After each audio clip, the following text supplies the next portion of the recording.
Good morning, everyone. Today I'm came back with new topic. So today is day 8, 10th challenge of geography. So time waste ना करके हम अपना revision start करते हैं. Physical geography and climatology के बारे में आज हम जानेंगे. ओके, तो स्टार्ट वेरी क्विक. फर्स्ट हम क्या देखेंगे? Atmosphere basics. ऑलरेडी एटमॉस्फेयर के बारे में हम जान चुके हैं. अभी थोड़ा डीपली इसको हम जानने की कोशिश करेंगे. Structure of atmosphere. हम अगर एटमॉस्फेरिक स्ट्रक्चर को देखेंगे वो नीचे से ऊपर तक पार्टिकुलर लेंथ में कैरी करेगा. ठीक है. पहला जो लेयर है क्या कहेंगे हम? ट्रोपोस्फेयर, जो 0 से 12 किलोमीटर के अपर लेंथ तक एक्सपांड रहेगा. वेदर फेनोमेना क्या होता है? यहाँ पे ओकर होता है, जहाँ पे वेदर वगैरह बनता है, बारिश वगैरह होता है. Temperature decreases with height. ठीक है. टेम्परेचर क्या होगा? हाइट के साथ क्या होगा? डिक्रीज होगा. जैसे 6.5 सेंटीमीटर 6.5 डिग्री और मिनट सेल्सियस पर किलोमीटर हिसाब से 6.5 की जो सेल्सियस की मात्रा है वो क्या होगा? घटती जाएगी. ओके, इस रीजन में. नेक्स्ट आएगा स्ट्रेटोस्फीयर, जहाँ पे क्या होता है? जहाँ की जो लेंथ है वो 12 किलोमीटर से लेकर 50 किलोमीटर तक जाएगी. Contains ozone layer. इसी लेयर में क्या रहता है? हमारा ओजोन लेयर रहता है, जो हमको अर्थ के सराउंडिंग में यूवी रे से प्रोटेक्ट करता है. ठीक है.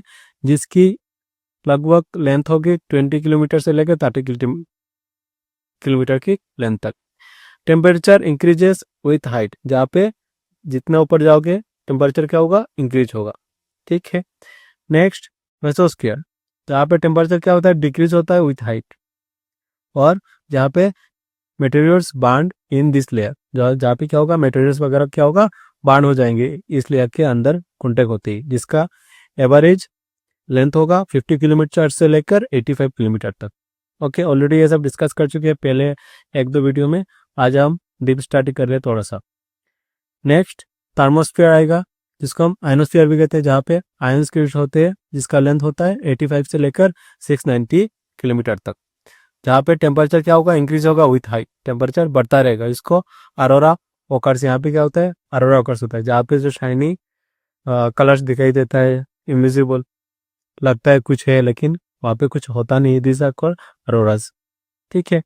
Next exosphere. अबव 690 किलोमीटर यहाँ पे जो मिलता है उस लेयर को हम क्या कहेंगे? एक्सोस्फीयर. जहाँ पे एग्जॉस्ट हो जाती है हर चीज. यहाँ पे क्या होगा?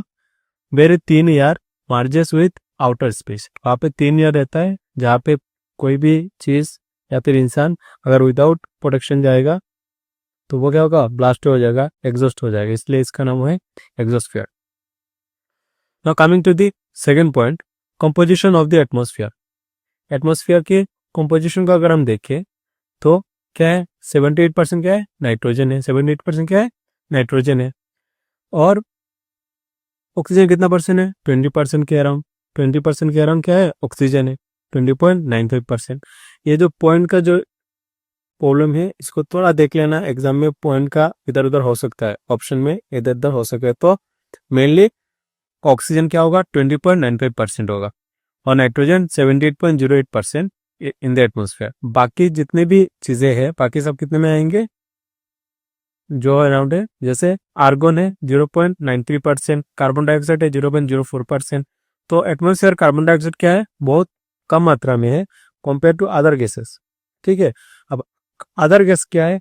जैसे अदर गैसेस में Na है, हीलियम है, CH4 है, एक्सेट्रा. ये सब क्या है?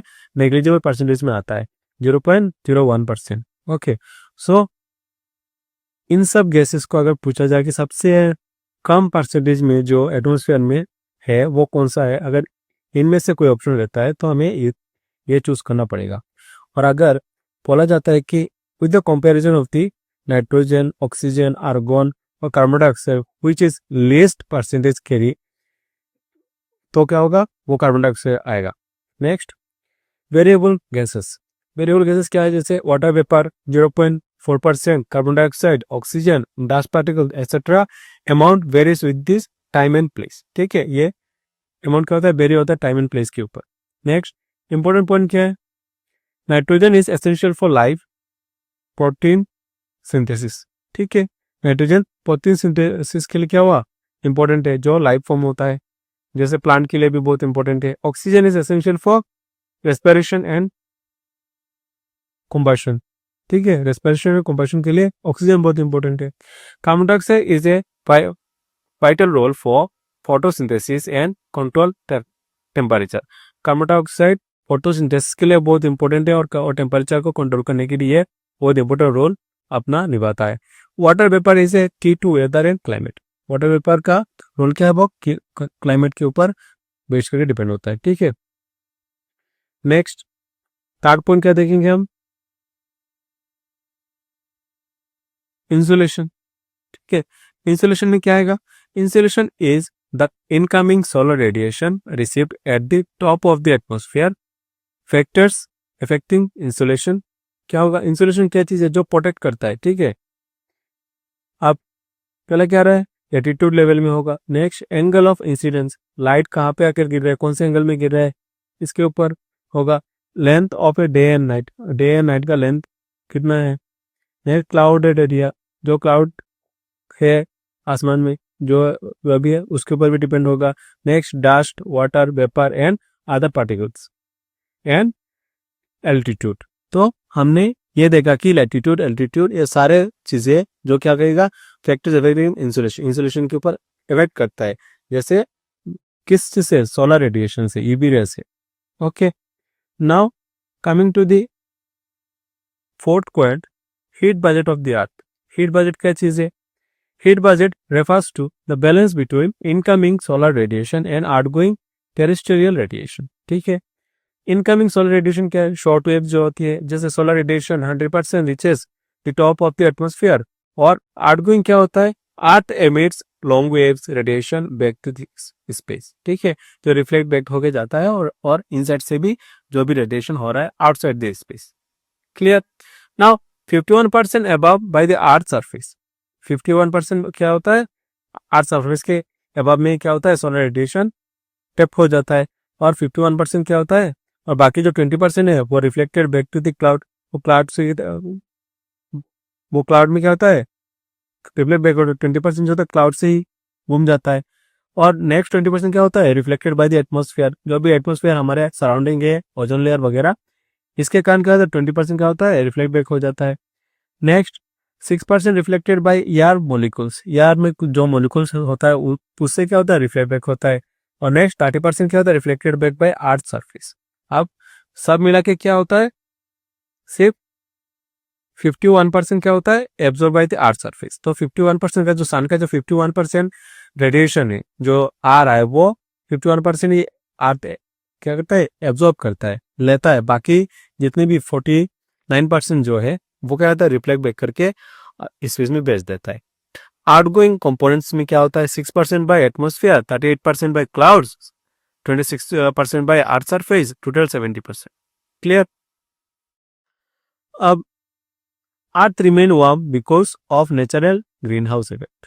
ठीक है, तो नेचुरल ग्रीन हाउस इफेक्ट है जिसके कारण अर्थ अंदर ही क्या रहेगा, गर्म रहेगा, उतना भी नहीं और ना कम भी नहीं। ठीक है, a certain limit that living beings can exist.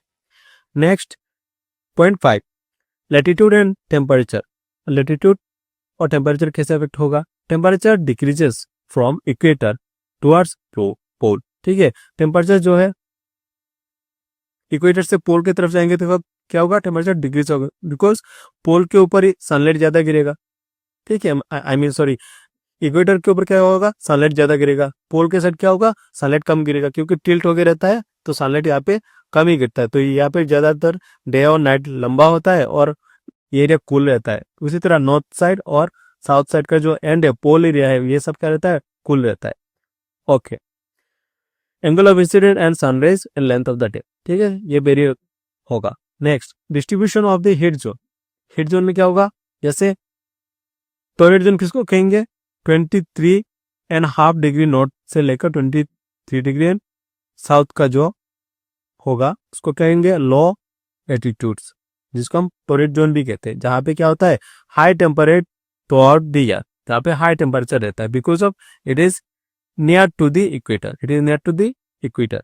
Next temperature zone कहाँ पे है, मिडिल लैटिट्यूड, ठीक है, जहाँ पे है 23 डिग्री हाफ से लेकर 66 degree 66.5 degree in both hemisphere, moderate temperature with distinct season, ठीक है।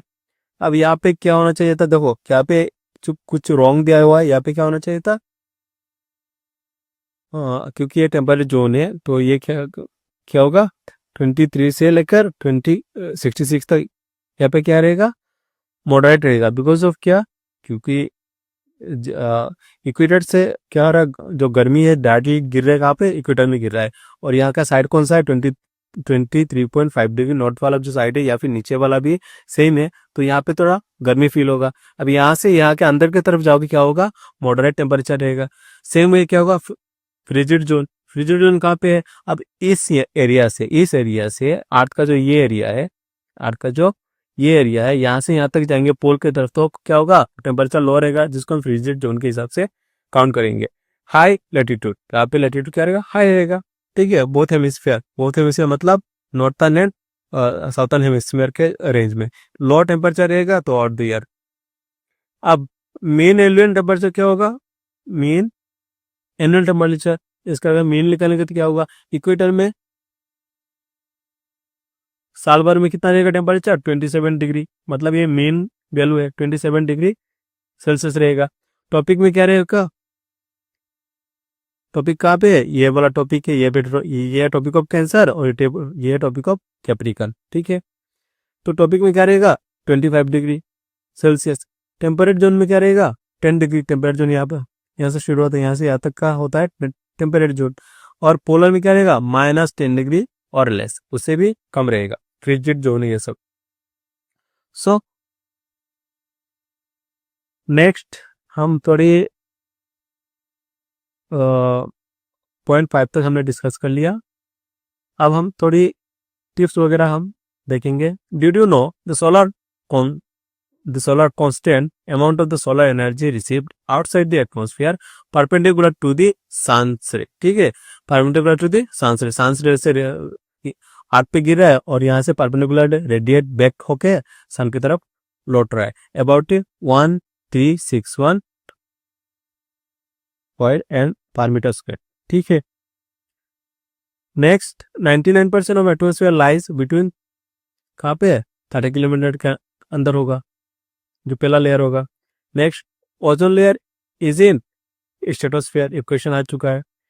वेदर ओकर्स इन ट्रोपोस्फेयर, जो अर्थ सरफेस से लेकर 12 किलोमीटर तक फैला हुआ है, ठीक है, अर्थ सरफेस से लेकर 12 किलोमीटर तक फैला हुआ है। Next equator receives more heat than pole because sunlight directly equator के ऊपर गिर रहा है। की टर्म्स में देखेंगे, atmosphere blanket of gases surrounding the earth, insolation क्या है, incoming solar radiation. Heat budget क्या है, balance between incoming and outgoing heat, ठीक है, कुछ आ रहा है कुछ रिफ्लेक्ट बैक हो रहा है, दीज आर दी बैलेंस। एल्वेटो क्या है, रिफ्लेक्टिविटी ऑफ द सरफेस, इसको हम एल्वेटो कहते हैं। ये क्वेश्चन अगर पूछ लिया तो समझ लेना। नेक्स्ट वन पेज समरी में हमने ये जाना कि 5 लेयर से ट्रोपोस्फेयर में कितना होता है 0 to 5 kilometre, important for weather and life, ठीक है। कंपोजिशन में क्या देखा कि नाइट्रोजन क्या है 78% है, ऑक्सीजन 20% है, आर्गन 0.93% है, कार्बन डाइऑक्साइड 0.04% है एंड अदर गैसेस 0.01% है। इंसुलेशन में क्या देखा, इनकमिंग सोलर एनर्जी है और varies with the latitude, angles, day length, cloud altitude, इस सब में क्या होता है इंसुलेशन वेरी होगा। हीट बजट में क्या देखा 51% absorb by the earth surface है, 49% रिफ्लेक्टेड बैक होगा। अर्थ एमिट लॉन्ग वेव्स रेडिएशन, अर्थ से भी लॉन्गर रेडिएशन की तरह रिफ्लेक्ट बैक होता है।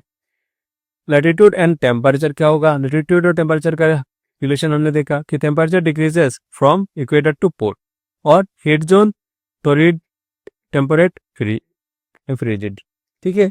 पर्टिकुलर जो लैटिट्यूडल एंगल्स है उस एंगल्स के अनुसार हम कौन सा है टोरिड जोन, कौन सा फ्रिजिड जोन है, कौन सा हेमिस्फीयर या फिर पोलर जोन है, इसको हमने ग्लोब के जरिए देखिए। अब कुछ इंपॉर्टेंट एमसीक्यूज है जो प्रीवियस ईयर का क्वेश्चन पूछा जा चुका है, उसको डिस्कस करते हैं। जैसे ozone layer is found in which layer of the atmosphere, कौन सा होगा? स्ट्रेटोस्फेयर में होगा, ठीक है, ट्रोपोस्फेयर तो फर्स्ट लेयर है।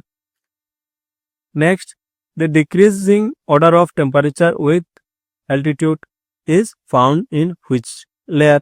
Decrease in order of the temperature, कौन से टेम्परेचर में क्या होता है, डिक्रीज होता है? फर्स्ट लेयर में होता है, तो आंसर क्या होगा? Troposphere. Next, sun rays are most direct at which latitude, कौन से लैटिट्यूड में सबसे ज्यादा डायरेक्ट होता है?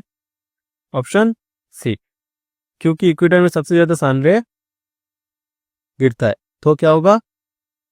Equator 0 degree.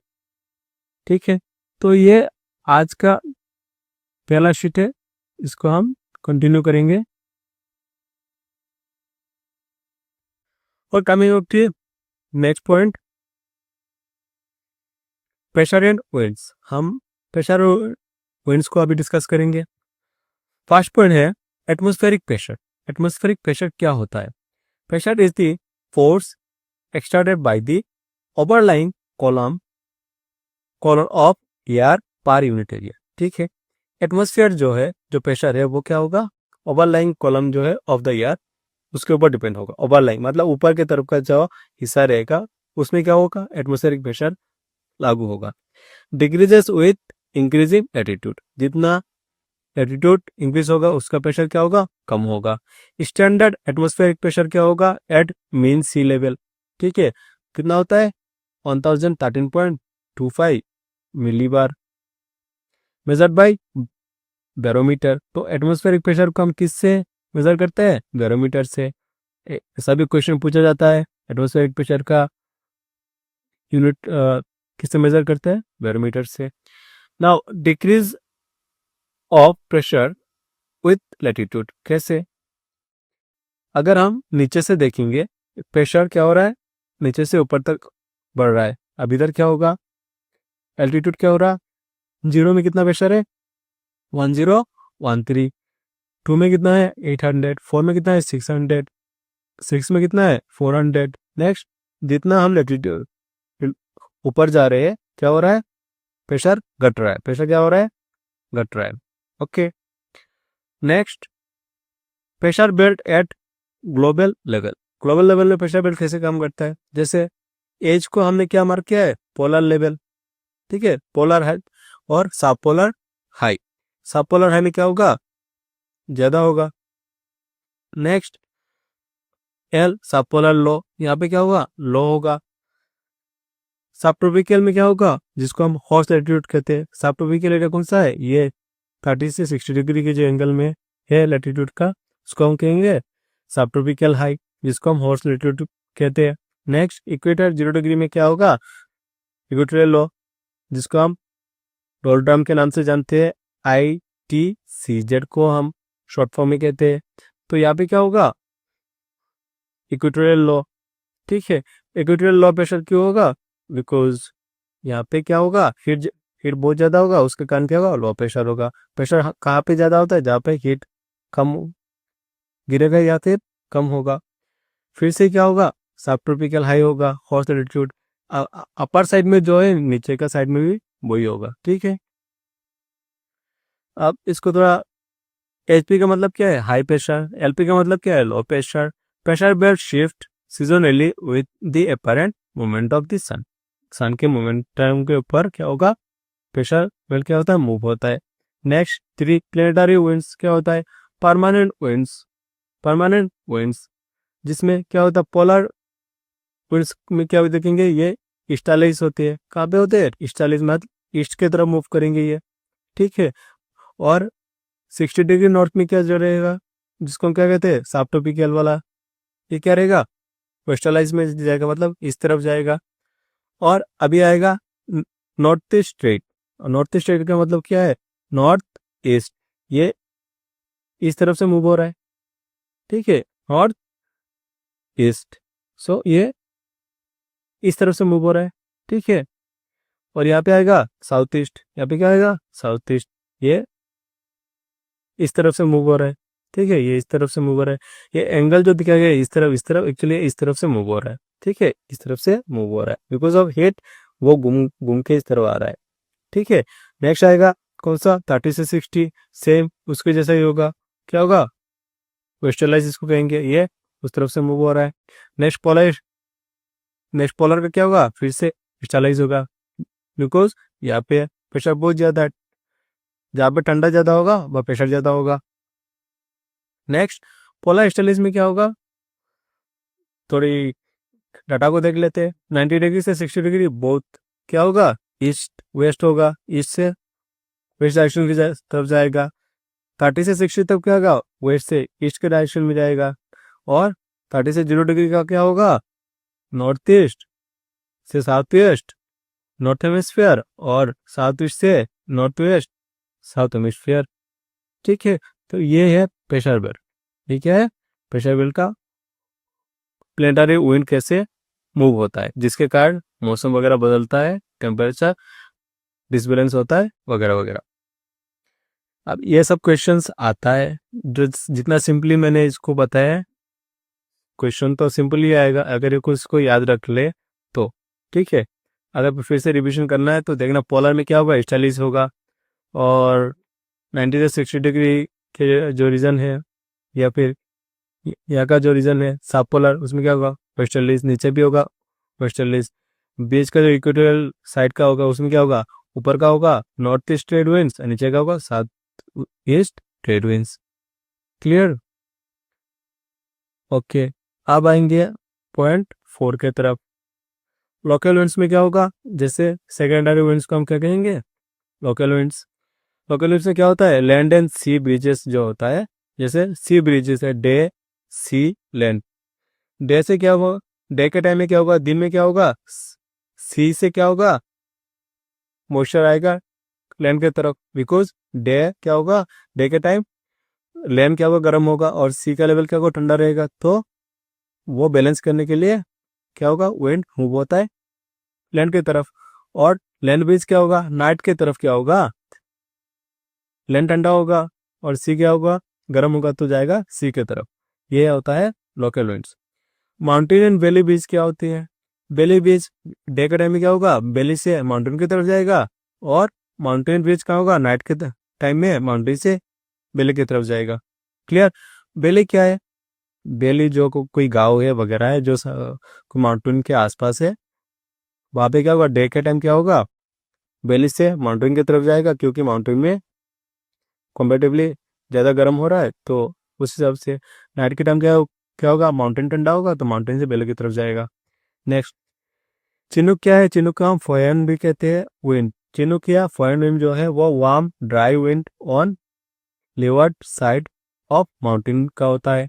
नेक्स्ट बोरा विंड क्या है, कोल्ड ड्राई। देखो चिनुक विंड जो होता है वार्म होता है, ड्राई होता है, और बोरा विंड क्या होता है, कोल्ड एंड ड्राई होता है। विंड फ्रॉम माउंटेन्स, ये दोनों माउंटेन से आते हैं, कैरी करते हैं। डिफरेंस क्या है, चिनुक वार्म होता है, गर्म होता है, बोरा क्या होता है, ठंडा होता है।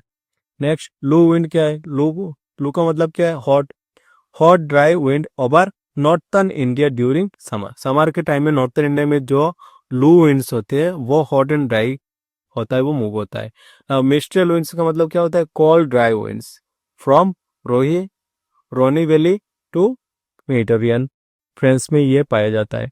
तो ये जो टर्म से बहुत इंपॉर्टेंट है एग्जाम के लिए। Next point 5 jet stream. Jet stream क्या होता है, कौन से लैटिट्यूड में होता है ये jet streams. Normally jet streams जो होता है वो अपर ट्रोपोस्फियर में पाए जाते हैं, जहाँ से 9 to 16 किलोमीटर एबव MSL में होता है, ठीक है। Influence weather and movement of the cyclone, जहाँ पे साइक्लोन प्रोड्यूस होता है नॉर्मली, और यहाँ पे जेट भी चलते हैं, ठीक है। अब पोलर जेट है और यह सब ट्रॉपिकल जेट स्ट्रीम है। पोलर में क्या होगा, जैसे 50 डिग्री नॉर्थ से लेकर 60 डिग्री नॉर्थ लैटिट्यूड के एरिया में क्या होगा, at the boundary between polar easterlies and westerlies में जो विंड मूव होगा उसको हम क्या कहेंगे, पोलर जेट विंड्स। अब सब ट्रॉपिकल में क्या होगा, यहाँ पे होगा सब ट्रॉपिकल विंड्स जो 25 डिग्री से 35 डिग्री नॉर्थ लैटिट्यूड के ऊपर होगा, at the boundary between trade winds and westerlies. ठीक है। वेस्टर्लीज एंड ट्रेडविंड्स के बीच का जो बाउंड्री है उसमें क्या होगा, जेट स्ट्रीम घूमेगा। जेट स्ट्रीम बहुत हाई स्पीड में घूमता है। Jet stream shift poleward in summer and equatorward in winter. Jet stream क्या होता है, ये क्वेश्चन बहुत इंपॉर्टेंट है कि समर में क्या होता है, ये पोलर की तरफ जाता है और विंटर की तरफ इक्वेटर की तरफ मूव होता है। Crucial role in the western disturbance and monsoon circulation. इसी के कारण क्या होता है, वेस्टर्न डिस्टर्बेंस होता है और मानसून सर्कुलेशन होता है। जैसे लाल नीनो का जो इशू है अभी चल रहा है। 6 में क्या है, मानसून मैकेनिज्म। मानसून मैकेनिज्म क्या होगा, मानसून्स आर सीजनल और रिवर्सल ऑफ विंड्स, ठीक है, cause by differential heating of land and water, shift of ITCZ and pressure belt, ठीक है, जो इक्वेटोरियल विंड्स होगा उसके ऊपर बेस होगा। नेक्स्ट, साउथ ईस्ट मानसून में क्या होता है, समर। साउथ ईस्ट मानसून जब होगा वो कब होगा, समर के टाइम में। जैसे इंडियन ओशियन के जो विंड्स है। Now land heats faster. अब लैंड क्या होगा, समर के वक्त फास्ट होगा। समर के वक्त लैंड क्या होगा, सबसे ज्यादा गर्म होगा। तो क्या होगा, उसमें लो प्रेशर क्रिएट होगा ओवर द लैंड। और हाई प्रेशर कहाँ पे होगा, ओशन में होगा, ठीक है। जहाँ पे गर्म होगा वहाँ लो प्रेशर होगा, जहाँ पे ठंडा रहेगा वहाँ हाई प्रेशर होगा। Land wind blow from sea to land. इस कारण से क्या होगा, विंड सी से क्या होगा, लैंड की तरफ मूव करेगा, ब्रिंग रेनफॉल टू इंडिया, और जिसके कारण रेनफॉल वगैरह प्रोड्यूस होगा और लैंड को कूल डाउन किया जाएगा। अब नॉर्थ ईस्ट मानसून में क्या होगा, देखो साउथ ईस्ट मानसून में क्या होता है, समर के वक्त लैंड से जाता है लैंड की तरफ, सॉरी ओशन से जाता है लैंड की तरफ, और विंटर में क्या होता है, लैंड से आएगा ओशन की तरफ।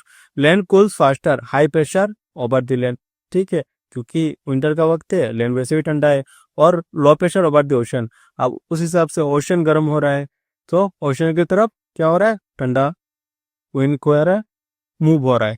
Wind blow from land to sea, bring rainfall to Tamil Nadu coast. और इस कारण से तमिलनाडु कोस्ट में क्या होता है, रेनफॉल होता है। और ये क्वेश्चन अगर पूछा जाए डायरेक्टली इनडायरेक्टली, जो नॉर्थर्न मानसून विंटर सीजन में तमिलनाडु में रेनफॉल क्यों होता है, because of this reason. Now coming to the point 7, distribution of winds.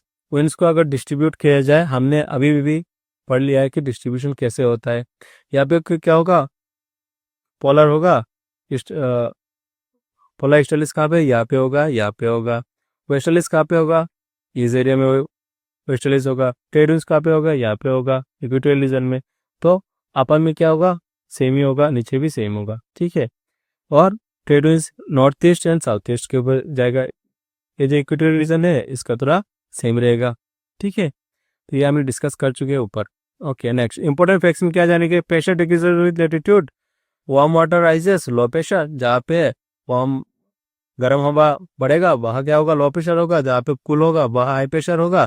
और winds blow from high pressure to low pressure. क्या होता है, हाई प्रेशर से लो प्रेशर की तरफ क्या होता है, विंड मूव होता है। और ये एक्सचेंजेबल फिनोमेना है, ठीक है। जहाँ पे हाई प्रेशर होगा वहां से लो प्रेशर की तरफ जाएगा। अब ये दो के पार्ट है, कोरिलिस के, Coriolis force deflects wind to right in north hemisphere and left in south hemisphere. क्या होता है, कोरिलिस फोर्स में क्या होता है, deflects wind to right in north hemisphere.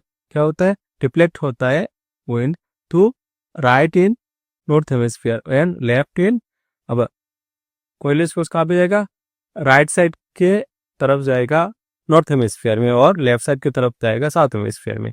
ये कोरिलिस फोर्स है। इस क्वेश्चन को भी पूछा गया है, तो इसको भी थोड़ा ध्यान से। Next 9th question, 9th point में क्या देखेंगे, quick comparison, feature planetary winds, local winds, extend global. Planetary winds में क्या होता है, ग्लोबल लेवल में देखेंगे। लोकल क्या होगा, रीजनल में। डायरेक्शन क्या होगा, परमानेंट एंड रेगुलर होगा, change with time and place. Altitude में क्या होगा, surface to lower troposphere and surface में होगा। स्पीड में क्या होगा, मॉडरेट स्पीड रहेगा, लो टू मॉडरेट। एग्जांपल क्या होगा, ट्रेड विंड्स, वेस्टर्लीज, एंड यहाँ पे होगा क्या लोकल में, लैंड ब्रिज, पोएम, लू, etcetera. Now let me discuss some MCQs, previous year questions. The permanent wind blowing from 30 degree north latitude towards the equator are called. और north 30 degree से क्या जा रहा है, इक्वेटर की तरफ जा रहा है, तो वो क्या होगा, ट्रेड विंड्स होगा, क्योंकि इक्वेटर की तरफ जा रहा है। इक्वेटर विंड्स हमेशा क्या होता है, ट्रेड विंड्स होता है। ITCZ को हम कंसिडर करते हैं। Next, jet streams are found in which layer of the atmosphere. Jet stream कहाँ पे रहता है, ट्रोपोस्फेयर के ऊपर रहता है। कहाँ पे रहता है ये, ट्रोपोस्फेयर के ऊपर रहता है। Clear. Next question number 3, which local winds blow from the mountain towards the plain. Mountains towards the plain कौन सा जाएगा, लो पे कहाँ रहता है, बोरा में क्या रहेगा, लो प्रेशर। ठीक है, आई मीन हाई प्रेशर रहेगा तो वो कहा जाएगा, बोरा का मतलब क्या है, जहाँ पे माउंटेन की तरफ रहेगा हाई प्रेशर और प्लेन की तरफ रहेगा लो प्रेशर, तो क्या होगा, बोरा होगा। ये टर्म्स जो है चिनूक, बोरा, लू, उसे ये लोकल विंड्स है, इसको भी हमें ध्यान से देखना है। Okay, coming to the next part. Okay, back to new topic, humidity, precipitation and climate classification. First one, humidity. Humidity क्या चीज है, amount of water vapour present in the atmosphere. जितना अमाउंट ऑफ वाटर वेपर रहेगा atmosphere में उसको क्या कहेंगे, humidity.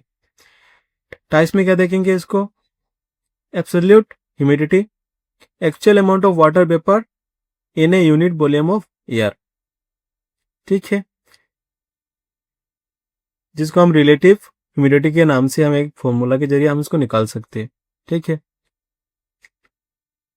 Next, specific humidity का मतलब क्या है, mass of the water vapour per unit mass of the air. जितना एयर का मास है उस हिसाब से जो वाटर वेपर है उसको क्या कहेंगे हम, पर specific humidity.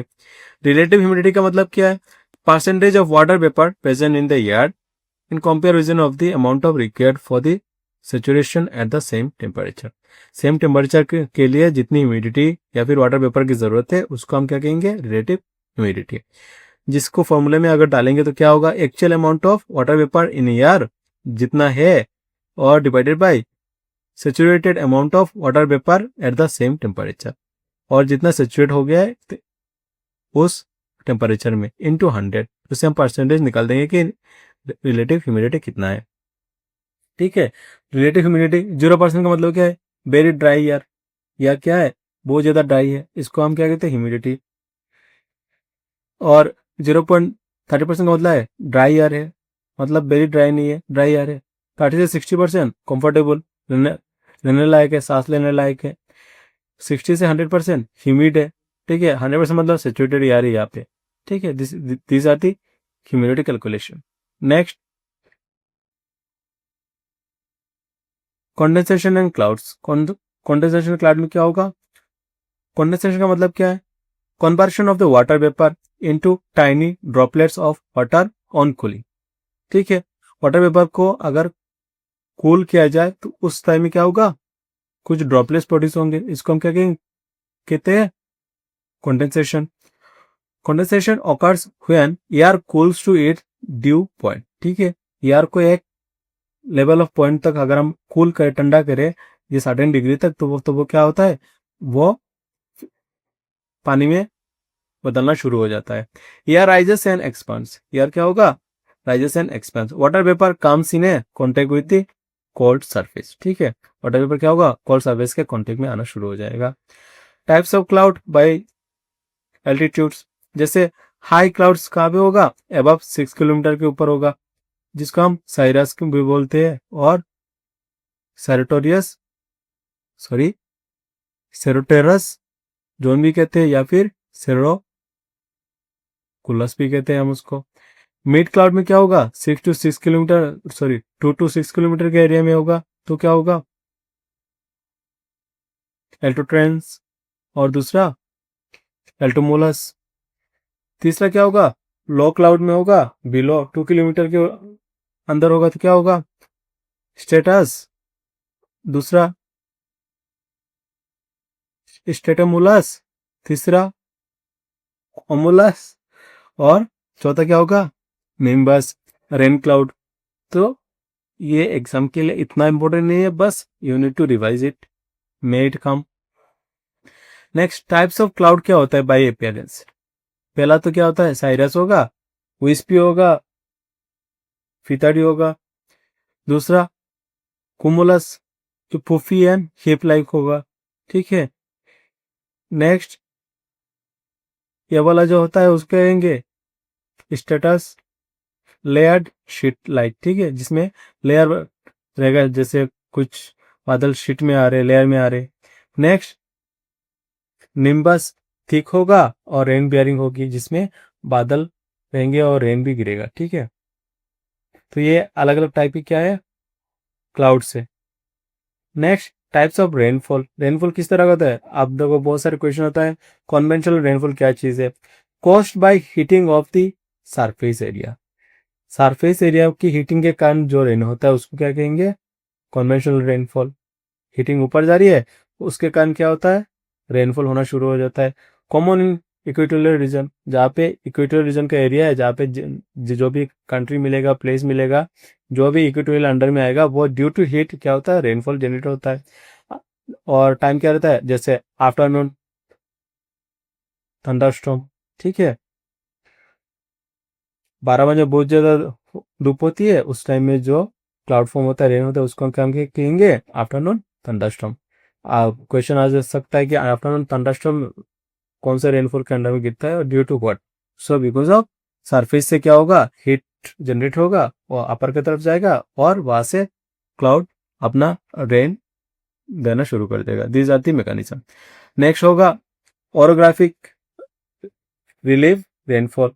Moisture air force to rise over mountains cools and causes rain on windward side.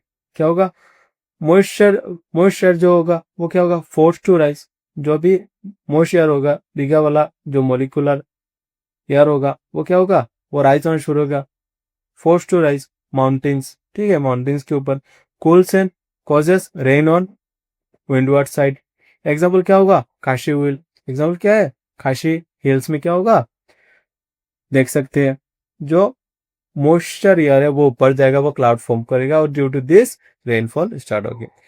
Next आएगा क्या, cyclonic frontal rainfall occurs when warm and cold air masses meet. जहाँ पे क्या होगा, साइक्लोनिक में क्या होगा, due to occurs warm and cold air masses meet. लेकिन जब गर्म और ठंडा हवा एक साथ मीट होगा तो वो क्या होगा, एक क्लाउड फॉर्म होगा। कॉमन इन टेम्परेट रीजन, जहाँ पे टेम्परेट रीजन है, जहाँ पे 30 डिग्री टू 60 डिग्री लेटीट्यूड के अंडर में आएगा जो भी एरिया, वहां पे ये सब देखा जाता है। एग्जाम्पल क्या है, वेस्टर्न डिस्टर्बेंस, जिसको हम वेस्टर्न डिस्टर्बेंस कहते हैं, ठीक है, वो साइक्लोनिक जोन में भी आता है। फ्रंटल रेनफॉल, इसको हम कहते हैं फ्रंटल रेनफॉल। किस लिए होता है, due to warm and cool air come to contact and make this rainfall. Next, convergence rainfall क्या है, occurs where trade winds converge in ITCZ equatorial low pressure zone. जहाँ पे क्या होता है, ट्रेड विंड्स क्या होता है, कन्वर्ज होता है। ट्रेड विंड्स क्या होता है, कन्वर्ज होता है, मिलता है, मिलने के कारण क्या होता है, इक्वेटोरियल लो प्रेशर का जोन क्रिएट हो जाता है। Okay. Next, cyclones and anti cyclone. Cyclone and anti cyclone already ये पार्ट डिस्कस कर चुका हूँ, आज फिर से रिविजन करा है।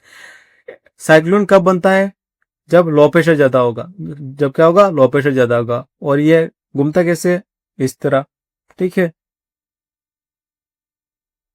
घूमता किस तरह है, रोटेट एंटी क्लॉकवाइज। रोटेट क्या होता है, एंटी क्लॉकवाइज रोटेट होता है, मीन्स इस तरह ये घूमेगा। एंटी क्लॉकवाइज साइक्लोन फॉर्मेशन होती है कॉज बैड वेदर के कारण।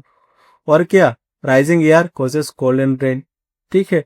अब एंटी साइक्लोन क्या है, उल्टा घूमेगा, ये क्लॉकवाइज डायरेक्शन में घूमेगा। कब होगा ये, जब श्रिंकिंग एयर क्लियर वेदर और एयर डाइवर्स फ्रॉम सेंटर, ठीक है। ये कहाँ पे होगा, ये मोस्ट एरिया में होगा, ठीक है, जहाँ पे मॉइस्चर बहुत ज्यादा। कोई यहाँ पे, ये कहाँ पे, ड्राई एरिया, जहाँ पे ड्राई एयर होगा, मतलब सूखा जगह होगा, वहां पे क्या होगा, ये फॉर्म होता है कि चारों तरफ से आ रहा है, चारों तरफ मॉइस्चर एरिया है और बीच में क्या है, सूखा ER है तो उसमें क्या होगा, एक एंटी साइक्लोन क्रिएट हो जाएगा। Rotate clockwise in north hemisphere, Coriolis effect, Coriolis effect के कारण anti clockwise clockwise wind move करेगा और एंटी साइक्लोन जो हाई प्रेशर जोन में क्रिएट होगा। ठीक है, याद रखना साइक्लोन कहाँ पे होगा, लो प्रेशर जोन में, और anti cyclone high pressure zone में होगा। कॉज ER वेदर, किसके कारण, ER वेदर के कारण होता है। ठीक है, next coffin climate classification based on the temperature and precipitation के कारण क्या होगा ये। अब इसको ग्रुप में हमने डिस्कस डिवाइड किया, जैसे group A, group B, group C. तो टाइप में क्या होगा, ट्रॉपिकल वाला क्या होगा, ट्रॉपिकल रेन फॉरेस्ट। क्या है क्लाइमेट, क्या होगा, ट्रॉपिकल रेन फॉरेस्ट वाला क्लाइमेट होगा। एम का मतलब क्या है, ट्रॉपिकल मॉनसून वाला। AWS का मतलब क्या है, ट्रॉपिकल सवाना, जहाँ पे क्या होता है वेरी हैवी रेनफॉल होता है तो out the year tropical rain forest में। और ट्रॉपिकल मानसून से के क्लाइमेट में क्या होता है, monsoon rainfall with short dry season, कुछ ड्राई सीजन भी रहते हैं। और ट्रॉपिकल सवाना में क्या होता है, distinct wet and dry season होता है। ठीक है, नेक्स्ट BW डेजर्ट, जहाँ पे हम क्या देखेंगे, वेरी लो रेनफॉल होगा और लेस देन 25 सेंटीमीटर के जो रेन का जो डायमीटर के उस हिसाब से होगा रेनफॉल। अब रेन का भी डायमीटर होता है। ठीक है, नेक्स्ट स्टेपी, स्टेपी में क्या होगा, लो रेनफॉल, जहाँ पे 25 से 50 सेंटीमीटर के अंदर जो मोलिकुलर उसकी जो रेंज होगी उस रेंज में क्या होगा, रेनफॉल होगा, लेकिन बहुत लो होगा। नेक्स्ट आएगा temperate warm zone, temperate zone का कौन सा है पता है आपको, 30 से 60 डिग्री।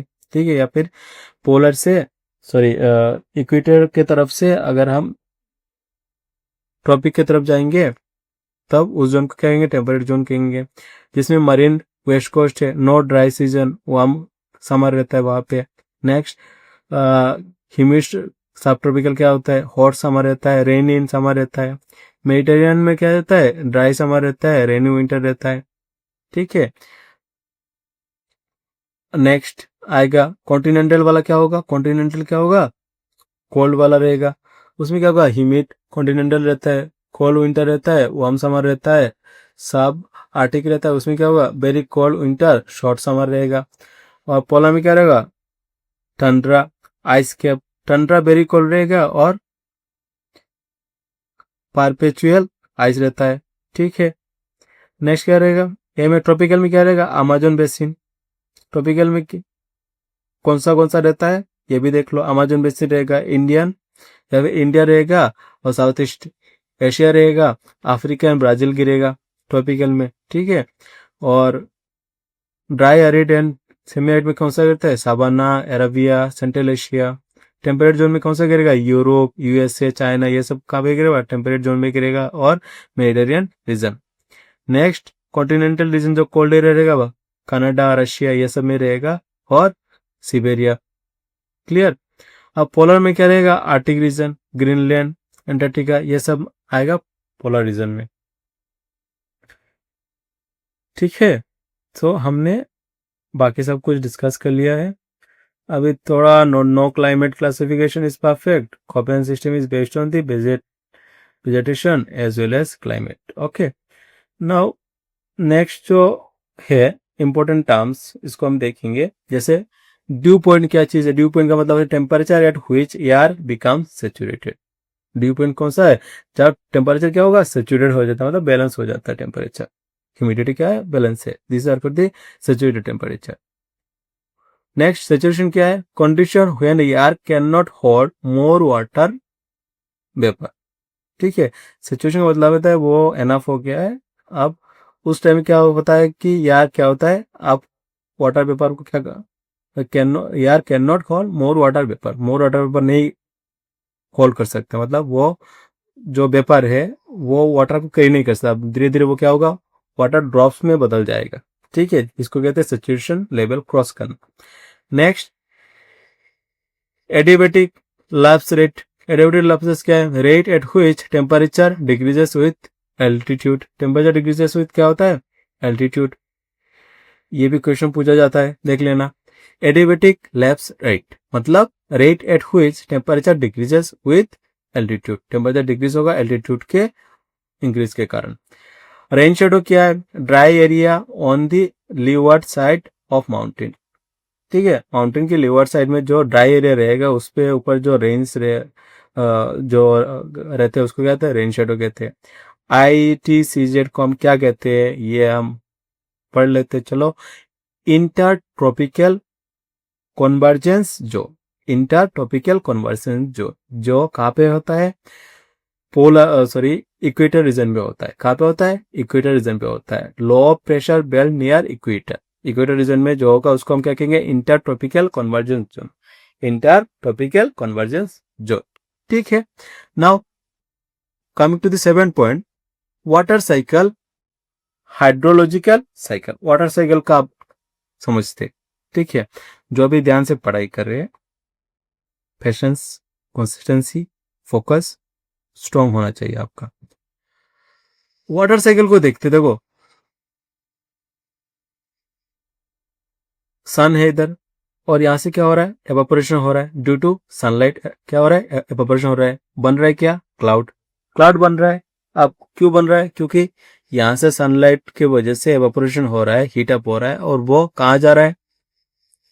वो माउंटेन एरिया में जा रहा है, लैंड एरिया में जा रहा है। और जहाँ पे क्या हो रहा है?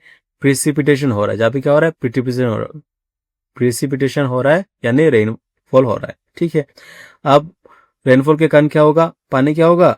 यहाँ पे रन ऑफ होगा दिस वे, और अभी ये जो एरिया है यहाँ से क्या होगा? अप एंड डाउन शुरू हो रहा है, इसको क्या कहेंगे हम? इन्फ्लिटरेशन, ठीक है। और ये जो हो रहा है जिसके कारण क्या होगा? ट्रांसपरेशन। क्या हो रहा है? Transpiration due to all this water cycle, ये सब होता है। मतलब पानी, हमने बचपन में पढ़ा है कि समुद्र से पानी उठेगा, क्लाउड बनेगा, क्लाउड से बारिश होगी, बारिश से नदी वगैरह झरना ये सब से हो गए, फिर से समुद्र में जाएगा। दिस आर दी इन्फ्लेटेशन, ठीक है। ट्रांसपरेशन क्या हुआ है? इसके वजह से भी होता है, ठीक है, ये due to weather cycle. Next point 8 में क्या देखेंगे? कुछ एक्स्ट्रा नॉलेज, जैसे did you know desert receives less than 25 centimeter of rainfall annually? Yes, Mawsynram Meghalaya में है और is one of the wettest place on the earth. सबसे ज्यादा भीगा हुआ जो जमीन है वो कौन सा है? मोशीराम, क्योंकि यहाँ पे यार्डली हर मंथ में रेनफॉल होता है। It is a famous. Next, Antarctica is the coldest, driest and विंडिएस्ट continent because यार पोलर रीजन में आता है। Next, clouds cover about 60% of the earth at any time. Cloud क्या करता है? अर्थ का 60% को कवर कर सकता है, ठीक है। अब ये एक्स्ट्रा जो था, जो आपको नहीं पता होगा, आपको अब पता चल गया। नाउ कुछ प्रीवियस ईयर क्वेश्चन है दिस रिगार्डिंग दिस टॉपिक्स, हम इसको डिस्कस करेंगे। पहला question 1, which type of rainfall is most common in the खासी हिल? कौन सा वाला रेनफॉल जो है खासी हिल में क्या है? कॉमनली होता है, उसको हम क्या कहेंगे? देख लें, कन्वेंशनल होता है, साइक्लोनिक होता है, ओरोग्राफिक होता है, या कन्वर्जेंस होता है। अभी हमने क्या देखा? क्या होता है? Okay, solve this one. Next देखो, मैं एक हिंट्स देता हूं, क्योंकि खासी हिल जो है वो माउंटेन एरिया है, तो माउंटेन एरिया में जो रेनफॉल होगा वो किस कारण से होगा? साइक्लोनिक तो नहीं होगी, ठीक है ना। और कन्वेंशनल कौन सा होता है? इसको थोड़ा देख लो, कन्वेंशनल कौन सा होता है? या फिर देखो, अच्छा ठीक है, हम डायरेक्ट आ गए, ठीक हो। कन्वेंशनल कौन सा होता है? Cause by the heating of the surface air common in the equatorial region, तो यहाँ पे तो नहीं होगा, इक्वेटोरियल रीजन पे नहीं होगा, तो कन्वेंशनल पे नहीं होगा। तो दूसरा कौन सा है? Rainfall, air force rise from the mountain, the most air force to rise over mountain cools and causes rain on wind side, ठीक है। साइक्लोनिक होता है, फ्रंटल रेनफॉल होता है। कहाँ पे होता है ये? जहाँ पे वार्म एंड कोल्ड दोनों मिलते हैं, और ये मोस्टली क्या होता है? वेस्टर्न डिस्टर्बेंस के कारण, तो मतलब वेस्टर्न रीजन में भी होता है मेनली होता है, तो उसी को हम वेस्टर्न डिस्टर्बेंस कहते हैं। तो काशी हिल कहाँ पे है? नॉर्थ में है, नॉर्थ ईस्ट में है। तो हमारा कौन सा ऑप्शन होगा? अच्छा, कॉन्वेंशनल रेनफॉल क्या है? ये इक्वेटोरियल रीजन में होता है, काशी हिल इक्वेटोरियल में नहीं है। तो आंसर क्या होना चाहिए? Orographic rainfall, orographic rainfall. Good, ठीक है। तो ये क्या होगा option? Orographic rainfall. Next, Koppen classification is based on क्या है? Temperature only, precipitation only, vegetation only, और टेम्परेचर एंड प्रिसिपिटेशन। आंसर क्या होगा? अभी हमने यहाँ पे एक नोट जोड़ा था। The Koppen system is based on vegetation as well as climate, vegetation and as well as climate. तो वेजिटेशन भी है यहाँ पे, टेम्परेचर प्रिसिपिटेशन का कोई ऑप्शन नहीं है। ठीक है, टेम्परेचर वेजिटेशन ओनली। अगर ओनली यहाँ पे लिखा रहा है तो क्या होगा? तो यहाँ पे गलत है, तो हम क्या करेंगे? इसको करेंगे। ठीक है, option D. Next, which wind blow from horse latitude? Horse latitude कौन सा होता है? हमने पढ़ा है। ठीक है, टेम्परेट जोन को हम क्या कहते हैं? हॉर्स लेटीट्यूड कहते हैं। Towards equatorial low pressure belt, towards equatorial low pressure belt. Temperate zone से कहाँ पे आ रहा है? इक्वेटोरियल जोन पे आ रहा है, तो वो कौन सा होगा? वेस्टर्लीज होगी, ट्रेड विंड्स होगा, पोलर ईस्टर्लीज होगी, ट्रेड विंड्स होगा। सो आंसर कौन सा होगा? बी, ट्रेड विंड्स होगा। जो भी विंड्स इक्वेटर की तरफ आएगा उसको क्या कहेंगे? हम ट्रेड विंड्स कहेंगे। तो आज के लिए हमने टॉपिक 3 को कंप्लीट किया है, और नेक्स्ट हम बाकी को भी कंप्लीट करेंगे। Wait and watch. Let's come to the next topic, physical geography, climatology. So next topic is high yield climatology revision. So इसमें हम सबसे पहले ला लीनो और एल नीनो को हम डिस्कस करेंगे। एल नीनो क्या चीज़ है? वार्म फेज, जिसको हम क्या कहते हैं? वार्म फेज कहते हैं। Warmer than normal SST in equatorial Pacific. Equatorial Pacific region में क्या होता है? नॉर्मल टेम्परेचर से ज़्यादा टेम्परेचर जब बढ़ जाएगा, इसको हम क्या कहेंगे? El Nino. वीकेंड्स ट्रेड, और ट्रेड को क्या करते हैं? वीकेंड्स कर देता है, बिकॉज प्रेशर बहुत कम रहेगा, हाई टेम्परेचर रहेगा। उस हिसाब से क्या होगा? ट्रेड्स भी क्या होगा? वीक हो जाते हैं। लेस रेनफॉल इन इंडिया, जिसके कारण इंडिया में और ऑस्ट्रेलिया में क्या होता है? बहुत ही कम रेनफॉल होता है, जो इस साल देखी जा सकती है। More rainfall in Peru and coastal South Africa. अब पेरू कहाँ पे है? साउथ अमेरिका में है। तो पेरू का जो साइट है वहाँ पे क्या होगा? कोस्टल साइट में होगा। और साउथ अफ्रीका जिसका भी कोस्टल साइड होगा उसमें क्या होगा? बहुत ज़्यादा रेनफॉल होगा। पैसिफिक और इक्वेटोरियल रीजन जहाँ पे, और इंडिया वगैरह जहाँ, इंडिया ऑस्ट्रेलिया जहाँ पे गिर रहा है उस साइड में क्या होगा? रेन कम होगा। उसको क्या कहेंगे? El Nino. अभी वार्म फेस हम देख रहे हैं। नॉर्मल कंडीशन में क्या होता है? वार्म वाटर क्या होता है? स्ट्रॉन्ग ट्रेड में क्या होता है? कोलोरेडो की तरफ जाता है। ठीक है, और ये एक चीज होता है। लेकिन एल नीनो में क्या होता है? वार्म वाटर जहाँ पे होगा वहाँ बारिश होगी, और जहाँ पे कोलोरेडो वहाँ पे क्या होगा? वीक फॉर्म होगा due to high pressure zone. ठीक है। लानिनो क्या है? कोल्ड फेस, जहाँ पे क्या होगा? Cooler than the normal SST in equatorial Pacific. Equatorial region में जो रहेगा, पैसिफिक रहेगा, वहाँ पे क्या होगा? नॉर्मल जो कूलिंग टेम्परेचर है वहाँ, उससे क्या होगा? ज़्यादा टेम्परेचर ड्रॉप डाउन हो जाएगा, जिसके कारण क्या होगा?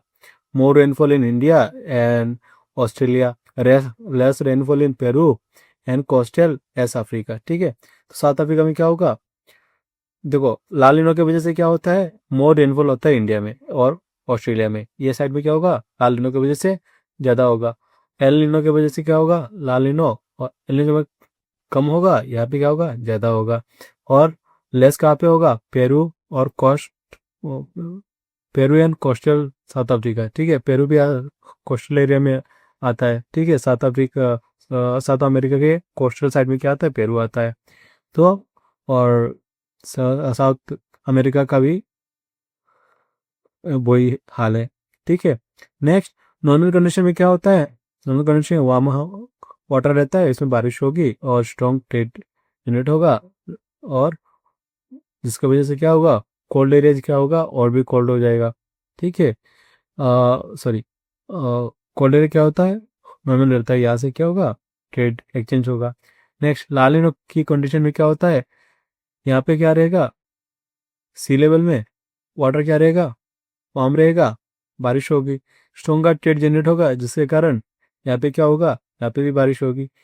तो यहाँ पे क्या रहेगा, कोल्ड रहेगा, बारिश वगैरह की वजह से यहाँ पे और मॉइस्चर आ रहा है, इससे क्या होगा, कोल्ड का टेम्परेचर क्या होगा, और ड्रॉप हो जाएगा।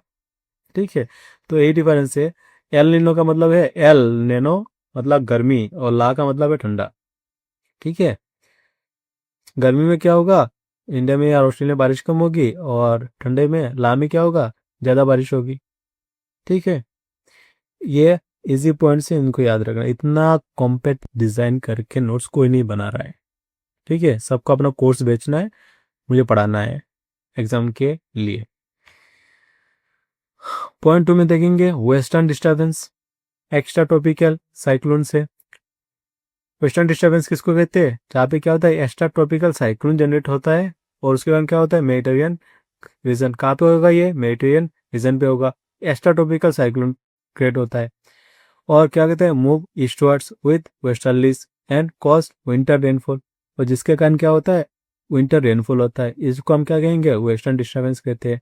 वेस्टर्न डिस्टर्बेंस को फिर से हम अगर याद रखने के लिए करें तो क्या कहेंगे, एक्स्ट्रा ट्रॉपिकल साइक्लोन क्रिएट होगा, कहाँ पे, मेडिटेरियन रीजन पे होगा, जिसके कारण क्या होता है, वो मूव होता है ईस्टवर्ड्स, ईस्टवर्ड डायरेक्शन में क्या होगा, वो मूव होगा है विद वेस्टर्लीज, वेस्टर्लीज के साथ। और क्या मूव हो रहा है, साइक्लोन्स मूव हो रहा है, एंड कॉज विंटर रेनफॉल, और नॉर्थ इंडिया में इसके कारण क्या हो रहा है, विंटर रेनफॉल हो रहा है। ठीक है, इम्पोर्टेंट फॉर रबी क्रॉप, और जो रबी क्रॉप के लिए भी इम्पोर्टेंट है, क्या, वेस्टर्न वेस्टर्न डिस्टर्बेंस और ये वाला एक्स्ट्रा ट्रॉपिकल साइक्लोन। ठीक है, अब ये पॉइंट 3 है, यहाँ पे देखा जाए तो डेफिनेशन है, पॉज है। आप क्वेश्चन पूछेगा रबी क्रॉप को लेके, या फिर इन सब को लेके पूछ सकता है कि कौन सा क्रॉप सूटेबल है दिस रीजन या फिर दिस सिनेरियो में। ठीक है, ये देख लेना। ब्रिंग स्नोफॉल इन हिमालयस, और जिसके कारण क्या होता है, स्नोफॉल भी हिमालय में देखी जा सकती है। ओरिजिन कहाँ पे होता है, मेडिटेरियन रीजन पे होता है, और वेस्टर्लिस को पकड़ के ये साइक्लोन कहाँ पे आता है, इंडियन रीजन तक आता है, कहाँ पे, नॉर्थ इंडियन रीजन पे आता है, जिसके कारण क्या होता है, रेन और एंड स्नोफॉल देखी जा सकती है। इसको हम क्या कहते हैं, वेस्टर्न डिस्टर्बेंस। इसको वेस्टर्न डिस्टर्बेंस किस लिए कहते हैं, क्योंकि वेस्टर्न ट्रेड के कारण क्या हो रहा है, विंड के कारण साइक्लोन आ रहा है, और यहाँ पे एक डिस्टर्बेंस क्रिएट कर रहा है हमारे नॉर्थ इंडिया में। नेक्स्ट, इंडियन मानसून मैकेनिज्म जो है, उसको समझेंगे। जैसे ऑनसेट कंडीशन में क्या होता है, differential heating of land and ocean. Differential क्या होता है, heating and land and ocean. Differential मतलब कंडीशन सेम में रहती है, अलग अलग चेंज होती रहती है। Next, India tropical cyclone zone, Indian tropical ITCZ जो है, शिफ्ट नॉर्थवर्ड। फॉर्मेशन क्या होता है इसका, formation of low pressure over India. Indian monsoon का जो मैकेनिज्म है उसमें हम देखेंगे क्या देखते हैं कि फॉर्मेशन ऑफ लो प्रेशर होता है, कहाँ पे, इंडिया के ऊपर। लो प्रेशर के कारण क्या होगा, ऑब्वियसली रेन ज़्यादा होगी, बारिश ज़्यादा होगी। हाई प्रेशर में क्या होगा, बारिश नहीं होगी। ठीक है, next, cross equatorial flow and deflected by Coriolis force. ठीक है, अब ये क्यों होता है, क्रॉस इक्वेटोरियल फ्लो, इक्वेटोरियल में जो भी विंड है वो क्या हो रहा है, क्रॉस हो रहा है, और जिसको क्या कहते हैं, deflected by Coriolis force. Coriolis force जिस फोर्स के कारण ये इक्वेटोरियल जो विंड है, या फिर जो इक्वेटोरियल रीजन का जो विंड है, वो कहाँ पे आ रहा है, हमारे तरफ आ रहा है। ठीक है, जिसके कारण क्या हो रहा है, formation of low pressure. Clear, तो ये कोरियलिस फोर्स जो है, इसको देख लेना, बार बार बोल चुका हूँ ये 2-3 वीडियो में कोरियलिस फोर्स को। Next, branches of south west monsoon. South west monsoon का क्या सिनेरियो है, देखो, अरेबियन सी ब्रांच जो है, अरेबियन सी से लोग, इधर साइड का क्या है, अरेबियन सी है। अरेबियन सी से क्या होता है, ये रेनफॉल टू द वेस्टर्न घाट। अब वेस्टर्न घाट कहाँ पे है, यहाँ पे ये सब क्या है, वेस्टर्न घाट का एरिया है। वेस्टर्न घाट पे क्या होता है, रेनफॉल होता है बिकॉज ऑफ अरेबियन सी। ठीक है, वेस्टर्न घाट, कोखान, गुजरात, इस साइड में, इस सब में क्या है, गुजरात है। ठीक है, यहाँ पे क्या है, गुजरात है। तो गुजरात और वेस्टर्न घाट में क्या होता है, due to Arabian sea branches के कारण रेनफॉल होती है। और बे ऑफ बंगाल ब्रांचेस के कारण क्या होता है, gives rainfall to the north east India, Gangetic plain. North east India कहाँ पे है, या इस रीजन को कहेंगे नॉर्थ ईस्ट इंडिया, जहाँ पे बे ऑफ बंगाल के कारण जो भी वर्षा आते हैं उसके कारण क्या होता है, रेनफॉल्स होती है, और नॉर्थर्न प्लेन गंगेटिक प्लेन में होती है। नाउ विड्रल, विड्रल का मतलब क्या है, मतलब begin from the north east India Rajasthan. Withdrawal मतलब हवा उड़ जाना। ठीक है, क्या क्या, विंड उड़ जाना, मतलब गायब हो जाना। ठीक है, और वहां से क्या होता है, गायब हो जाता है, उस कारण से क्या होता है, राजस्थान में रेनफॉल्स नहीं होते, कम होते। Retreat southwards in a step by step manner. ठीक है, और साउथ वेस्ट की तरफ, साउथ की तरफ क्या होता है, वो रिट्रीट होना शुरू हो जाता है। फुल्ली विड्रॉन बाय दिसंबर, और दिसंबर में क्या होता है, पूरा ही गायब हो जाता है। क्लियर। तो इस तरह हमारा इंडियन मानसून का मैकेनिज्म काम करता है। थर्ड पॉइंट में हम क्या जानेंगे, सॉरी फोर्थ पॉइंट में क्या जानेंगे, climate of India and Assam. India and Assam का जो क्लाइमेट है आप उसको जानेंगे। देखो असम हमारे एग्जाम के लिए बहुत इंपॉर्टेंट है, और इंडिया का भी बहुत इंपॉर्टेंट है। तो क्लाइमेट ऑफ इंडिया क्या है, ट्रॉपिकल मानसून क्लाइमेट के अंदर में ही गिरता है। कहाँ पे गिरता है, ट्रॉपिकल मानसून और क्लाइमेट, क्योंकि ट्रॉपिकल कैंसर के ऊपर हमारा इंडिया का लगभग बीच से गुजरता है। तो क्या, तो ये ट्रॉपिकल मानसून क्लाइमेट के ऊपर गिरता है। ठीक है, और हॉट समर रहेगा और कोल्ड विंटर रहेगा। हॉट समर रहेगा एंड कूल विंटर रहेगा। सीजनल रिवर्सल ऑफ विंड्स भी दिखाया जाता है। ठीक है, सीजन में क्या होता है, रिवर्सल विंड्स आते हैं। Control by Himalayas.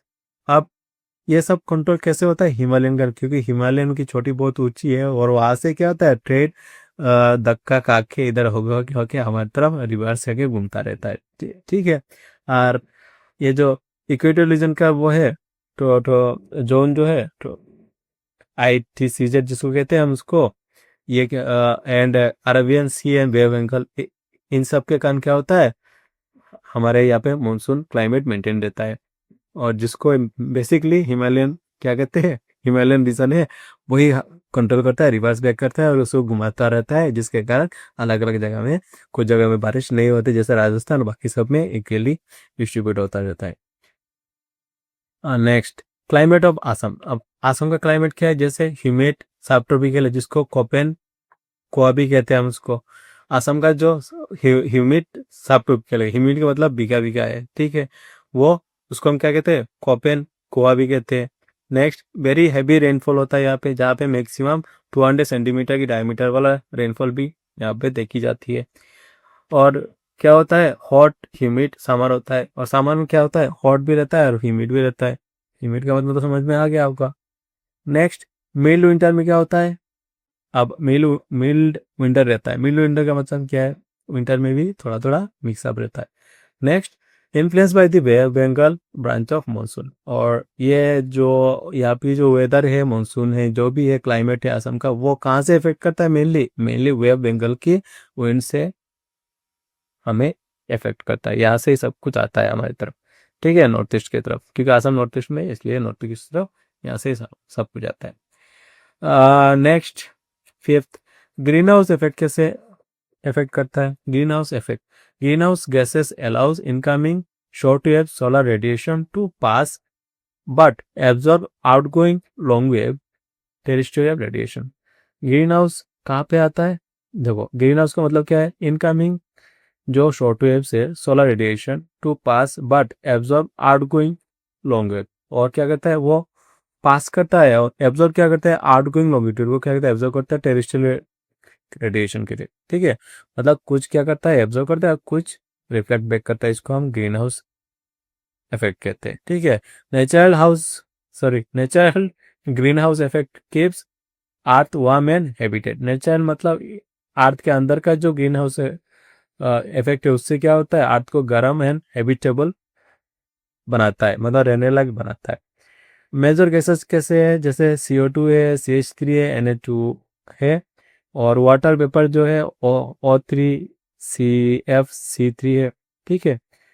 तो नाइट्रोजन मोनोऑक्साइड और CH3 है, कार्बन डाइऑक्साइड है और कार्बन डाइऑक्साइड, ठीक है। तो ये सब चीज़ें हैं जिसको हम मेजर गैसेस के अंदर में काउंट करते हैं।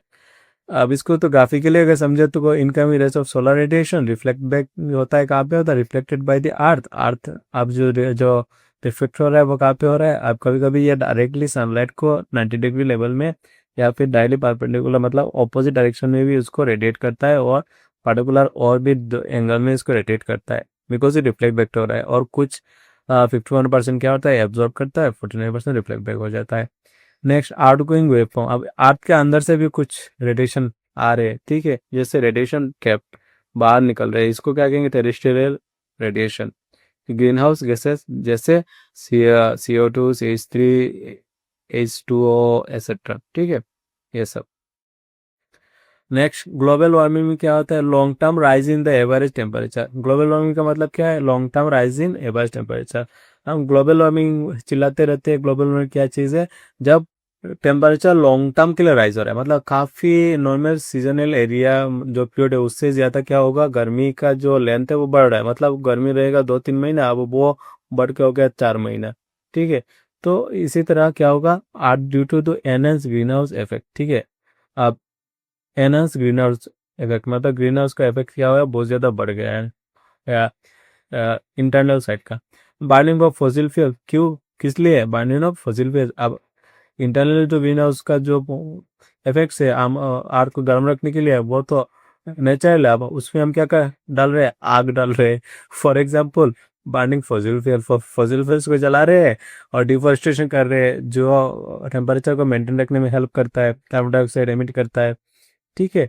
और दूसरा क्या, इंडस्ट्रियलाइजेशन। इंडस्ट्रियलाइजेशन के कारण भी क्या होता है, गर्मी बढ़ रही है। इंक्रीज GHGs, ठीक है। अब GHGs क्या चीज़ है, इसको एक बार देख लेना। कॉजेस तो हमने समझ लिया, 4 इंपॉर्टेंट कॉजेस है। इम्पैक्ट क्या हो रहा है इससे, राइजिंग इन टेम्परेचर हो रहा है, मेल्टिंग ऑफ ग्लेशियर्स हो रहे हैं, सी लेवल भी राइज कर रहा है। ग्लेशियर मेल्ट होगा तो सी लेवल राइज होगा। और दूसरा एक्सट्रीम वेदर इवेंट्स, अभी कुछ जगह में बहुत ज़्यादा फ्लड हो रही है, कुछ जगह में बहुत सूखा चल रहा है, तो ये इम्बेलेंस क्रिएट होना शुरू हो गया है। तो यह सब है ग्लोबल वार्मिंग का मेन रीज़न एंड इम्पैक्ट, ठीक है। लास्ट में हम the loss of biodiversity. Biodiversity जो भी एरियाज है वहाँ क्या हो रहा है, वो वहाँ बायोडाइवर्सिटी लॉस्ट हो रहा है, जो भी बायोडाइवर्सिटी हमने प्रिजर्व करके रखा था वो अब वेदर डिस्टर्बेंस के कारण लॉस हो रहा है, हम उसको बचा नहीं पा रहे। नेक्स्ट ओजोन डिप्लेशन क्या चीज़ है, ओजोन डिप्लेशन क्या चीज़ है, बहुत इंपॉर्टेंट टॉपिक है। Thinning of ozone layer in A stratosphere. Stratosphere में जो ओजोन लेयर है वो थिन हो रहा है, पतला हो रहा है। पहले देखो ओजोन लेयर ये है, मान लीजिए ये है ओजोन लेयर। अब ये ओजोन लेयर काफ़ी मोटा था, जिसके कारण यूवी रे क्या होता है, यहाँ पे पास नहीं हो जाता, रिफ्लेक्ट बैक हो जाता था। अब ये क्या हो रहा है, पतला हो रहा है। किस लिए पतला हो रहा है, cause of CFCs, halons and NOx etcetera. ये सब के कारण क्या हो रहा है, ओजोन लेयर का जो कैपेसिटी है इनसाइडली हम इसको क्या कर रहे हैं, पतला कर रहे, तोड़ रहे, ठीक है। मोर UVB रेडिएशन, जिसके कारण UVB जो रेडिएशन यूवी का भी रेडिएशन को अलग अलग नाम दिया गया है। तो UVB जो रेडिएशन है वो धीरे धीरे पास हो रहा है, और जिसके कारण क्या होगा, स्किन कैंसर हो रहे हैं, कैराटेक हो रहा है, डैमेज टू प्लांट्स हो रहा है, एंड मरीन लाइफ डैमेज हो रहा है, ठीक है। प्रोटेक्शन मेजर्स, कैसे प्रोटेक्शन कर सकते हैं, use of CFC free products. CFC free products को हम अगर कंज्यूम करना शुरू कर दे, ठीक है। Next Montreal protocol, 1987 Montreal protocol आया था, जिसको हम अगर लागू कर दे, इंटरनेशनल कोऑपरेशन, और पूरे दुनिया में अगर सब मिलके इसको कोऑपरेट करें तो हम इसको रोक सकते हैं, ठीक है। Next coming two point 9, one pack quick revision map climatology, ठीक है। जो अभी हमने अभी पढ़ा उसको क्विकली रिविजन करते हैं, ठीक है। देखो एज को हम मार्क देके हाई प्रेशर सब ट्रॉपिकल, हाई को हम एज बोलेंगे, और लो प्रेशर सब ट्रॉपिकल को L बोलेंगे। ITCZ जिसको हम लो प्रेशर बेल्ट के जोन से हम इसको इंडिकेट करेंगे because of tropical equatorial zone में गिरेगा ये, इसको हम इंटर ट्रॉपिकल कन्वर्जेंस जोन कहते हैं। ठीक है, इंटर ट्रॉपिकल कन्वर्जेंस जोन, ये मैं भी भूल जाता हूँ इसका पूरा नाम, तो उसको आप याद कर लेना। और ये है वेस्टर्लीज जो वेस्ट साइड से जाएगा, और ट्रेड विंड्स क्या नॉर्थ ईस्ट से साउथ ईस्ट को तब जाएगा, वो ट्रेड विंड से। ठीक है, तो वेस्टर्लीज क्या होता है, का किस तरफ से आएगा, ऐसे आएगा वेस्टर्लीज। वेस्टर्लीज मतलब वेस्ट से नॉर्थ की तरफ जा रहा है, इसको वेस्टर्लीज कहेंगे। ठीक है, पोलर जोन में पोल की तरफ। ठीक है, अब ये है इक्वेटोरियल रीजन, जिसको हम क्या कहते हैं, जो यहाँ पे क्या रहता है, हाई प्रेशर रहता है, जो इसके कारण इसमें लो प्रेशर क्रिएट होगा। लो प्रेशर के कारण ऊपर ही हम वेस्टर्लीज देख सकते हैं, और उसका क्या है, पोलर ईस्टर्लीज। ठीक है, पोलर ईस्टर्लीज क्यों, पोलर का जो भी विंड्स है वो ईस्टर्लीज की तरफ जाएगा इस तरह, because of the earth rotation. Earth किस तरह रोटेट हो रहा है, अर्थ तो इस तरह रोटेट हो रहा है, तो ये क्या है, इस तरफ जाएगा, इस तरफ जाएगा। ठीक है, वेस्टर्लीज। और ये क्या किस तरह जाएगा, वेस्टर्लीज की तरफ जाएगा। तो good. North east trade wets का कौन सी तरफ जाएगा, ऊपर की तरफ जाएगा, पावर निकला था, तो जैसे ये जाएगा नॉर्थ की तरफ, ये जाएगा ईस्ट की तरफ, साउथ ईस्ट। ठीक है, south east north east, south east north east. Quick revision note में हम वन ग्लांस देख लेते हैं। एटमॉस्फेयर कितने लेयर है, 5 लेयर से। कंपोजिशन क्या क्या है, नाइट्रोजन है 78%, ऑक्सीजन 20% है, लगभग 21% है। आइसोलेशन क्या चीज़ है, varies with latitude, season, time, altitude, cloud cover, ये सब क्या कहता है, आइसोलेशन का काम करता है। High and low pressure zone जिसको किसको कहते हैं, decrease with altitude, belts control winds. Winds क्या चीज़ है, प्लेनेटरी हेड, जैसे trade westerlies, polar easterlies, plus local winds, इसको हम विंड्स के कैटेगरी में देखते हैं। ह्यूमिडिटी क्या होता है, वाटर वेपर इन एयर को हम जो भी होगा, ज़्यादा होगा कम होगा, उसके बेसिस पे हम ह्यूमिडिटी को मेजर करेंगे। क्लाउड क्या होता है, साइरस, क्यूमुलस, स्ट्रेटस, निम्बस, ये अलग अलग तरह के क्लाउड्स होते हैं। कुछ क्लाउड्स बरसते नहीं, सिर्फ बादल बन के घूमते हैं। कुछ पेपर के शीट के तरह लेयर्स में दिखे जाते हैं, और कुछ क्या होता है, बरसते दिए। ठीक है, और कुछ जो माउंटेन एरिया में मॉइस्चर की वजह से क्रिएट होते हैं। Next, rainfall, conventional rainfall, orographic rainfall, cyclonic rainfall, conventional rainfall कहाँ होता है, ट्रॉपिकल एरियाज में होते हैं। ठीक है, और ओरोग्राफिक कहाँ पे होता है, जैसे सिक्किम, असम, ये सब एरिया में होंगे। ठीक है, और साइक्लोनिक रेनफॉल कहाँ पे होता है, वेस्ट ये नॉर्थर्न पार्ट में होगा, बिकॉज ऑफ वेस्टर्न डिस्टर्बेंस के कारण होता है फ्रंट। नाउ क्लाइमेट, जिसको हम Koppen classification based on temperature and precipitation. ठीक है, कोपेन क्लासिफिकेशन किसके ऊपर बेस्ड होगा, इस दोनों के ऊपर बेस्ड, क्या ऊपर, टेम्परेचर एंड प्रेसिपिटेशन। अगर ओनली वगैरह क्वेश्चन में आएगा तो हम नहीं रखेंगे, हमें ये दोनों चाहिए। मेजर कॉन्सर्न क्या है, global warming, ozone depletion, climate change, ये सब क्या है, मेजर कंसर्न है। इन सब के ऊपर मोस्ट टॉपिक क्वेश्चन पूछेगा। नाउ 11 में क्या है, हाई वेल फैक्ट्स। जहाँ हाई वेल फैक्ट्स में हॉटेस्ट प्लेस ऑन द अर्थ कौन सा है, डेड वैली। जहाँ कहाँ पे है, यूएसए में हॉटेस्ट प्लेस है। वेटेस्ट प्लेस ऑन द अर्थ कहाँ पे है, मेघालय में। यहाँ पे 12 महीना बारिश होती है, यहाँ पे एक बूंद भी नहीं गिरती है। ड्राइएस्ट प्लेस ऑन द अर्थ, देखो ड्राइएस्ट प्लेस और डेथ वैली दोनों अलग अलग चीज़ें। हॉटेस्ट प्लेस डेथ वैली मतलब यहाँ पे डेथ वैली इसको इसी कहा जाता है, यहाँ पे कुछ उगता ही नहीं है, और ये बिकॉज ज़्यादा बहुत कोट वेदर है, यहाँ पे मिट्टी भी रोग बन चुके हैं। नेक्स्ट, ड्राइएस्ट का मतलब होता है सूखा हुआ। कहाँ पे, अटाकामा डेजर्ट। ठीक है, ये एक डेजर्ट है, कहाँ पे मिलेगा, चिली में मिलेगा। चिली कहाँ पे मिलेगा, साउथ अमेरिका में। चलो, highest rainfall in India, Mawsynram. Coldest place in Antarctica, Vostok. Tropic of Cancer passes to Indian states, मुझे मैं नहीं बता सकता हूँ, तुम भी सीख लो।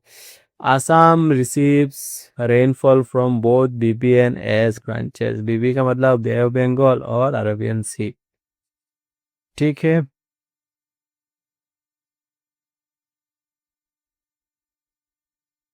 तो आज के लिए हम यहाँ तक पढ़ाई करेंगे। आगे की वीडियो में बाकी 2 दिन का और बाकी है। मैंने एक भी दिन मिस नहीं किया। आपको जितना सीरियस दिखाई दे रहा है उतना ही सीरियस मैं भी हूँ, आप भी हो जाओ। Then good bye, take care, मिलते हैं नेक्स्ट कंटेंट के साथ।